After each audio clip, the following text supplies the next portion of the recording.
नमस्कार. प्रादेशिक हवामान केंद्र नागपूरमध्ये आपलं स्वागत आहे. विदर्भासाठी दैनिक हवामान माहिती. सुरुवातीला सिनॉप्टिक माहिती बघू. 925 HPA विंड चार्टमध्ये दाखवल्याप्रमाणे एक चक्रवात बे ऑफ बंगालच्या खाडीशी ओडिशाच्या तटावर आहे, ज्याची उंची समुद्र सपाटीपासून 7.6 किलोमीटर उंचीवर आहे. त्यामुळे इथे कमी दाबाचा पट्टा निर्माण झालेला आहे. तसेच मान्सून ट्रफ गंगानगर, शिखर, ग्वालियर ते चक्रवातपर्यंत आहे. तसेच चार्ट नंबर 2 मध्ये सुद्धा हीच परिस्थिती आहे. त्यामुळे विदर्भावर येणारी हवा ही पश्चिम आणि उत्तर दिशेने येत आहे. हे मध्ये नंतर बघता आजचा हवामान अंदाज असा आहे. पुढील 3 दिवस हवामानाचा अंदाज. पहिल्या दिवशी 27 जुलैला विदर्भामध्ये सर्व जिल्ह्यांमध्ये सर्वत्र ठिकाणी पावसाची शक्यता आहे.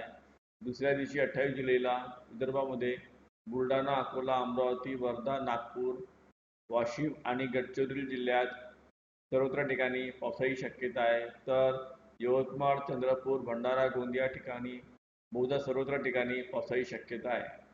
तिसऱ्या दिवशी 29 जुलैला विदर्भामध्ये सर्व जिल्ह्यांमध्ये बहुधा सर्वत्र ठिकाणी पावसाची शक्यता आहे.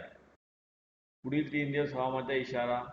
पहिल्या दिवशी 27 जुलैला विदर्भामध्ये भंडारा, गोंदिया, चंद्रपूर आणि गडचिरोली जिल्ह्यात मुसळधार ते अतिमुसळधार पावसाची शक्यता आहे. तर नागपूर जिल्ह्यात फक्त मुसळधार पावसाची शक्यता आहे. तसेच अमरावती, वर्धा, नागपूर, भंडारा, गोंदिया, चंद्रपूर आणि गडचिरोली जिल्ह्यात विजांचा कडकडाट होऊन पाऊस पडण्याची शक्यता पण आहे. दुसऱ्या दिवशी 28 जुलैला विदर्भामध्ये अकोला, अमरावती, वर्धा आणि नागपूर जिल्ह्यात मुसळधार पावसाची शक्यता आहे. तर सर्व जिल्ह्यांमध्ये विजांचा कडकडाट होऊन पाऊस पडण्याची शक्यता आहे. तिसऱ्या दिवशी 29 जुलैला विदर्भामध्ये सर्व जिल्ह्यांमध्ये विजांचा कडकडाट होऊन पाऊस पडण्याची शक्यता आहे. स्थानिक शहर हवामानाचा अंदाज सविस्तरपणे चार्टमध्ये दिलेला आहे.